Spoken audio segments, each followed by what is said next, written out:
ताजनगरी आगरा के थाना इरादत नगर क्षेत्र की रहने वाली एक किसान की पत्नी के साथ वहां के प्रधान पिता ने झांसा देकर अपने साथी के साथ मिलकर दुष्कर्म की घटना को अंजाम दिया। पीड़ित महिला ने आरोप लगाया कि पूर्व जिला पंचायत सदस्य दिलीप कसाना ने हेडपंप लगवाने के बहाने बुलाकर दुष्कर्म किया। पुलिस कमिश्नर को दिए प्रार्थना पत्र प्रेषित हुए और भी कई आरोप लगाए हैं। आपको बता दें, थाना इरादत नगर क्षेत्र के पास ही एक गांव में रहने वाली महिला का पति गुजरात में नौकरी करने गया था, तो उसकी महिला के साथ प्रधान पिता के द्वारा प्रताड़ित किया गया। जब वह अपने घर के पास हेडपंप लगवाने की जरूरत को लेकर प्रधान के घर पहुंची, तो प्रधान और पूर्व जिला पंचायत सदस्य दिलीप कसाना के द्वारा कहा गया, तुम मेरे साथ और कुछ महिलाओं के साथ ब्लॉक चलना, वहां से हेडपंप स्वीकृत कराएंगे।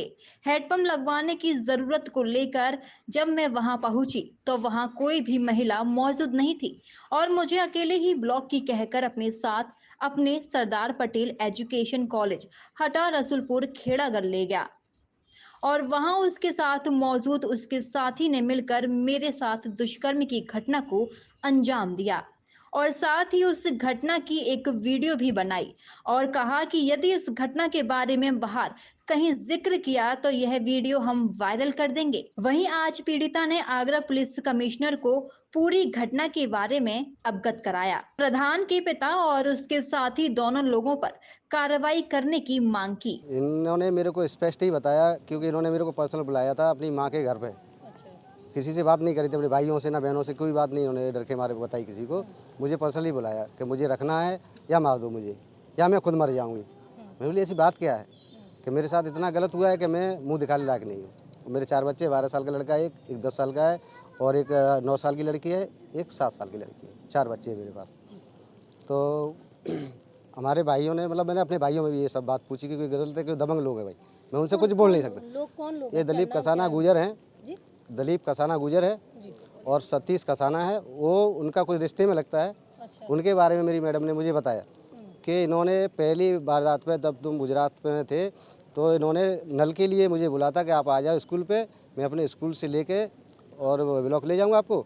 ब्लॉक में से साहब 2-4 जनी मानस और जाएंगी तो उनके नाम पे मतलब साइन करना है तुमको, तुम्हारे लिए हेडपम्प आ जाए। हमारे घर पे हेडपम्प नहीं है, हम दूसरों के यहाँ से पानी भरते थे और सैलरी भी हमारी इतनी, मतलब अपना घर खर्चा चलाते हैं, ऐसा ही है। तो ये चली गई। इन्होंने एक बार पूछा भी था, तो मैंने कहा अगर वो जा रहे तो मैं, ये थोड़ी मालूम था सरपंच साहब खुद जाएंगे। इनको धोखे से वो लोग दोनों ले गए। इन्होंने मेरे को बताया कि धोखे से ले गए, वहाँ से कोई औरत उनके साथ नहीं बैठी। इनको अगले बजाय ब्लॉक ले जाने के वो अटा में, खेरागढ़ से आगे अटा कुछ उनका स्कूल है कोई, हाँ कुछ नाम मेरे को कभी देखा नहीं है मैंने, इन्होंने मेरे को बताया, क्योंकि अभी पढ़ी लिखी नहीं है। तो वहाँ जाके इनके साथ शोषण किया है दोनों जन ने। फिर इनके वीडियो बनाए, फिर इन्होंने धमकी दी है। सतीश ने मेरे को भी कई बार घेरने की, मैं उसको जानता नहीं हूँ पर उसने मेरे को कई बार घेरा है। अब उसका मेरे सामने चेहरा है, तब मेरे को मालूम पड़ा कि इसने मेरे को कहाँ घेरा। मैं ससुराल जा रहा था तो मेरे को वहाँ बटेसुर में मिला था। तो मेरे को पूछ रहा था कि आप यहाँ क्यों आते हो, तो मैं तो उसको जानता ही नहीं था। अभी मैंने जब चेहरा देखा, इनसे नंबर मालूम किया है तब। क्या नेता है, क्या किस तरह का व्यक्ति? नहीं, गुंडा टाइप का, ये फतेहाबाद साइड में कहीं हो कहीं कोई झगड़े से यहाँ पे मकान लेके रहते हैं। हेडपंप के लिए गई थी, मेरे घर पर सामान नहीं थी। मेरे पति गुजरात रहते थे। अच्छा। हाँ, मेरे सास ससुर मेरे से अलग रहते थे। तो ये बोला कि तुम आ जाओ तो हम आपको समर ब्लॉक में लिखा पढ़ी से समर दिलवा देते। कौन कौन बोला था समर के लिए? दलीप खन्ना। अच्छा। हाँ, प्रधान, ठीक है। तो उसने बोला कि आप आ जाओ, उधर चलते हैं, लिखा पढ़ी से आपको ब्लॉक में ले चलते हैं, आप लिखा पढ़ी करना है, समर मिल जाएगी आपको। मैंने कहा ठीक है। तो मैं गई उसके समर के लिए। तो उसने समर के लिए गया, मतलब लेने नहीं गया, लेके नहीं गया मुझे, अटा पे लेके मुझे गया। मतलब उसके साथ सतीश था, एक लड़का और था। हाँ, 2 जन थे। हाँ, स्कूल है खेरागढ़ के पास, उसके पास लेके गया, ठीक है। हाँ, तो वहाँ पे मेरे साथ बहुत गलत किया उसने, वीडियो भी बनाए बहुत सारे। हाँ, बोला कि वायरल कर दूंगा, न तो तू मेरी बात सुनेगी, जो मैं बोलूँगा वही करेगी, दूसरा कुछ नहीं करेगी। इस डर के मारे मैंने कुछ बोला नहीं, अपने घर में डरती रही। मैं चौधरी ओमवीर सिंह, भारतीय किसान यूनियन लोक शक्ति जिलाध्यक्ष आगरा। आज कैसे आना हुआ आप पुलिस कमिश्नर सर के यहाँ पर? ये एक प्रकरण हमारे संज्ञान में आया था कि ये देवेंद्र यादव हैं, इनकी पत्नी जो है उनका शोषण हो रहा है।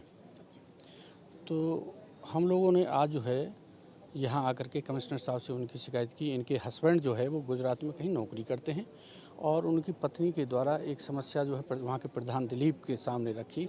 दिलीप एक्चुअली उनके प्रधान के पिता हैं, तो उन्हें भी प्रधान मानते हैं।